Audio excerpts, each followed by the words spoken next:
সামনেই বিয়ের সিজন, আর বিয়ের সব থেকে গুরুত্বপূর্ণ জিনিসগুলোর মধ্যে একটা হলো গাছ কৌটো। তোমাদের সাথে এর আগেও আমি একটা গাছ কৌটো ডিজাইন শেয়ার করেছিলাম।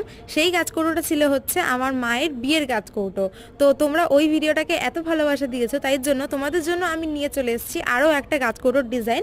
এই গাছ কৌটোটা কিন্তু আমি আমার দিদির জন্য বানাচ্ছি, আর আমার দিদির কিন্তু সামনেই বিয়ে। তোমরা যারা যারা আমার কুলো সিরিজটা দেখেছো তারা তারা জানবে, আর যারা যারা দেখোনি তারা তারা লিঙ্কে ক্লিক করে দেখে আসতে পারো। গাছ কৌটোটার বেসটা ভালোভাবে তৈরি করে নিয়েছিলাম ওয়াল প্রাইমার দিয়ে, আর ওয়াল প্রাইমারটা শুকিয়ে যাওয়ার পরেই কিন্তু আমি শুরু করে দিয়েছি ফেব্রিক কালার করা। আমি এখানে ফেব্রিক কালার ইউজ করেছি, তোমরা চাইলে অ্যাক্রিলিক কালারও ইউজ করতে পারো। অ্যান্ড দেন ভিডিও সব থেকে ইম্পর্টেন্ট পার্ট, দ্যাট ইজ কলকা। মন ভরে আমি গাছ কৌটোটাতে কলকা করেছি। তোমাদের হয়তো এই ভিডিওটাতে পুরো লুকটা দেখাতে পারবো না, কিন্তু তোমরা একটু অপেক্ষা করে যাও, নেক্সট ভিডিওতে আমি এই গাছ কৌটোটার ফুল লুকটা নিয়ে আসছি। And don't forget to subscribe my channel. আর ভিডিও যদি ভালো লেগে থাকে একটা লাইক করে দিও অবশ্যই। I will see on the next one, by.